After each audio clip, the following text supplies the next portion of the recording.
Kebodohan dan kecerdikan ditentukan oleh bangsa itu sendiri. Kekuatan dan kelemahan berlaku kerana sifat bangsa itu sendiri. Saya tak suka setiap perkara kita akan cuba salahkan orang lain. Jadi kita takkan rasa lambat untuk merujuk tentang diri kita. Saya selalu cerita dekat tuan-tuan, bagaimana sejarah bangsa ni kemudiannya terpaksa diselamatkan. Bila berlaku perang musuh berbisik di Kedah, adalah bermula dengan apa? Pengkhianatan kerana puak-puak yang mendapat hasil dari pungutan cukai diganggu pungutan cukai. Bermula sejarahnya, saya cerita susah dia kemudiannya pula. Maka puak-puak yang sedang mendapat nikmat kehidupan memakan cukai, kemudiannya cukai ini diganggu. Maka mereka ni mengkhianati gangguan cukai ni. Dia panggillah Raja Ligo datang, Raja Siam datang. Belot buka pintu, bunuh raja yang sedang memungut cukai. Raja ni sampai sempat lari. Bila Raja Ligo masuk dan kemudian dia menjadi kuat, puak yang tolong dia pun dia tak tolong, dia takluk negeri. Puak yang dia nak musuh pun dia musuh. Kerana akhirnya dia kata apa? Pintu ni masuk bukan nak tolong orang, aku datang nak mengambil negara kamu. Orang-orang yang kemudiannya berpecah-pecah menghasilkan Kedah yang berpecah-pecah kerana cukai. Lagi dah. Lah kali rakyat kena tebus negeri. Bersatulah rakyat. Bersatu lawan. 1831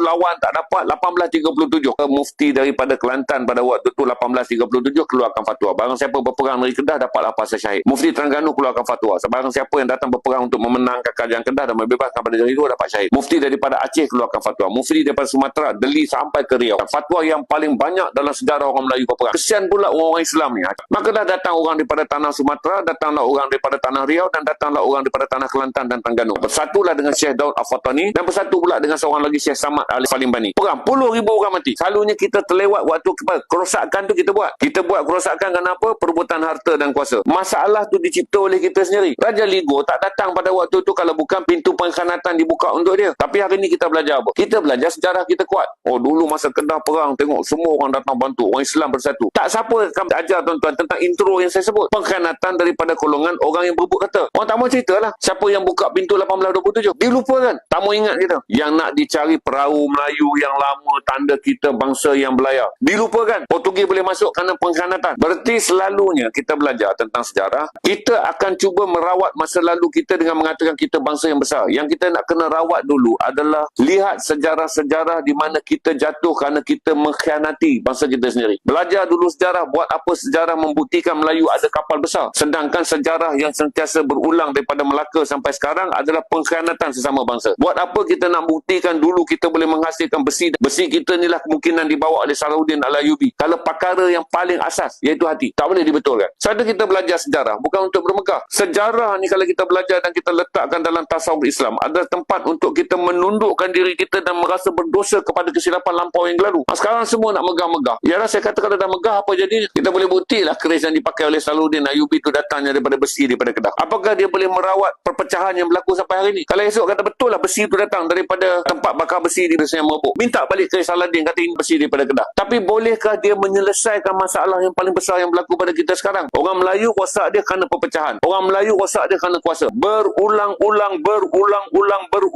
Kita nak juga belajar sejarah tentang perahu kita yang paling besar. Tentang kapal kita yang paling besar. Ya kalau kita bina kapal tu dulu, kita kena tanya, daripada kapal tu kenapa sekarang kita menjadi bangsa yang lemah? Bukan kerana kita tidak membina kapal. Kerana kita membelah-belahkan kapal kita. Macam saya katakan juga, adalah satu perhimpunan dibuat. Lepas tu kamu letakkan babi dalam kandang, lepas tu tajuk kamu letakkan perhimpunan, sebuah parti orang Melayu. Jadi organik dia, orang-orang Melayu ni marahlah walaupun kita bukan anggota parti tu. Kenapa apabila orang Melayu berkumpul, kamu kaitkan dengan gambar babi? Yang mudahnya tuan-tuan, kerana orang Melayu ni berpecah. Orang hanya perlu minta maaf ya. Kami minta maaf dengan penuh ikhlaslah sesuatu yang tidak dapat dielakkan. Sebab orang Melayu nak pergi dalam nama Melayu pun tak boleh. Sebab orang Melayu ni dah pecah 6. Melayu hijau, Melayu biru, Melayu merah, Melayu biru yang biru tak terang, Melayu merah-merah yang tak cair. Jadi bila nak pergi tak boleh lah pasal orang Melayu ni dah berada dalam keadaan obses Melayu ni dah tak wujud. Kerana Melayu ni dipecah kepada 8 perkara dan dia lebih menjadi kepada nama parti dia. Jadi dalam dunia ni apa saja yang berlaku kepada orang Islam, hendaklah orang Islam itu belajar sifat-sifat yang berlaku dalam kesilapan mereka. Jadi saya nak jelaskan kepada tuan-tuan untuk faham lah. Setiap kali kita belajar sejarah, kita akan memilih sejarah kita punya kebangkitan. Tapi tak mahu kita belajar sejarah kejatuhan kita. Malu. Takut orang-orang bukan Melayu tahu. Maka kita pilih sejarah untuk bermegah-megah. Yang saya kata, kalau kapal boleh dibuktikan, Alhamdulillah. Tapi kalau kapal tu dibina semula lah, tersergam dan kemudian diletakkan di tengah-tengah Kuala Lumpur ni. Apakah orang Melayu pergi menyembah kapal tu dengan mengatakan kami akan balik menjadi bangsa yang besar? Kerana masalah orang Melayu bukan tak boleh membina kapal. Masalah orang Melayu, projek buat kapal dirasuahkan. Tu tak siap-siap kapal tentera tu. 1000 tahun lagi. Cucu jumpa pula kapal yang tak siap tu. Dia bermegah. Orang-orang Melayu telah membina kapal perang. Kalau tengok kapal ni panjang dia sekian, ada meriam, ada apa, dia tak tahu kapal tu tak siap. Tak kesudah kerana projek tu penuh dengan korupsi. Kajilah dia. Ketika tu meriam dia dah besar ni, berapa milimeter, kapal ni panjang dia berapa. Kalau tengok daripada kedudukan rongkah besi dia dibina daripada besi kualiti 1000 tahun lagi. Anak cucu kita tak tahu kata kapal tu tak siap sebenarnya kerana korupsi bertahun-tahun. Daripada kos sekian bilion, naik sekian bilion, naik sekian bilion, kapalnya tak ada juga. 1990-an dah tak siap sampai sekarang. Tapi ditelitinya. Dan orang Melayu masa tu tak mau bandingkan bahawa orang telah melancarkan kapal berkuasa nuklear. 1000 tahun lagi lah.